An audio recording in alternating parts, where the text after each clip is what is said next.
The war in Ukraine, the terrible refugee crisis, is centered thousands of miles away. But now we're learning that some Ukrainian refugees are stuck in Tijuana. Many who escaped the war with just the clothes on their backs, but find themselves now stranded at that Tijuana entry point. That's where we find Cristina Gonzalez, who is near the border. And I understand you were down that direction for a completely different story and encountered these people.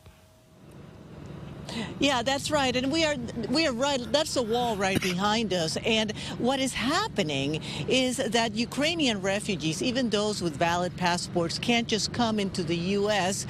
Because they don't have visas. They take a while to go through. So what they're doing is they're going through Mexico, which does not require a visa. They're flying into Ciudad de Mexico, they're flying into Tijuana, and then they're making their way right to the border crossing where you usually walk through, lining up on the side and hoping to get asylum.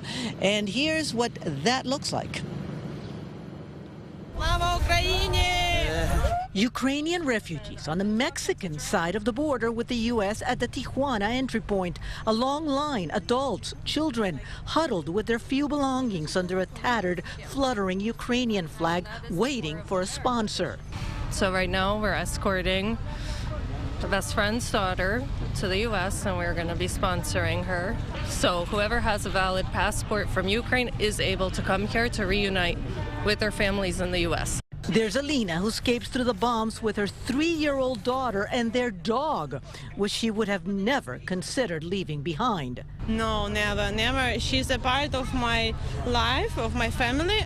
There's Lonnie Marcadale, now stuck in Tijuana with his fiancé after traveling all the way to Ukraine and escaping back with her. I was as scared as could be. I had no idea how serious it was going to be. And then our trip was through Cancun to Tijuana. Why through Mexico? I mean, why not just fly in through New York? I don't know if it's the Biden administration or just the immigration policies of the U.S. in general. They are just not allowing Ukrainian refugees into the States. Right now, this is the only border that is open for Ukrainian refugees.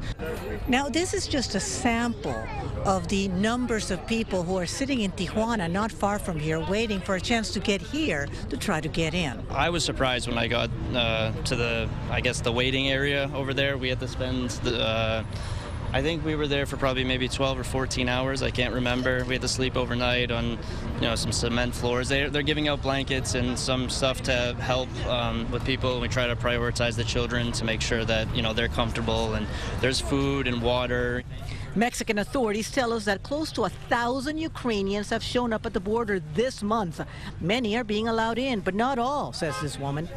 I have an aunt who's 69 years old with no other relatives left on the planet, and I, as a U.S. citizen, cannot bring her to the United States because she doesn't have a valid passport. Canada is open. They accept. It's a 2-week expedited process, and it's free. The U.S., you have to hire attorneys. You have to pay insane immigration fees that refugees do not have. They're refugees. That woman who just spoke to us, her name is Molly. I just spoke to her on the phone. And we actually saw this yesterday, late yesterday. They took in the young lady who was with her, who happens to be a minor, 17. They separated her from them to what was supposed to be an interview. Molly's telling me that they have kept her overnight, according to her, in a structure that looks like a cage with at least 20 other people. They have taken away her cell phone, everything from her, and that they're holding her and questioning, supposedly telling her things like, why are you here? And do you know that if you stay here, you can't go back to the Ukraine? So she's coming over here to talk to us. We're going to give you an update on that at 8 o'clock because she is pretty scared for this 17-year-old. We'll give you an update during our 8 o'clock hour. But again, the situation here, a lot of people just lining up, hoping to be able to get in.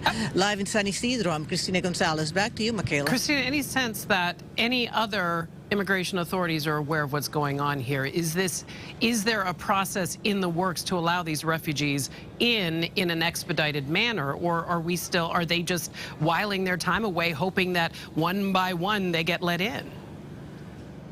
Homeland Security, when I reached out to them yesterday, they explained that what they're doing is exceptions to Title 42, which is that law that allows them to not let anybody in because of COVID, but that they're doing it one case at a time. They have to process them slowly, and that is the extent of what they're planning to do at this point.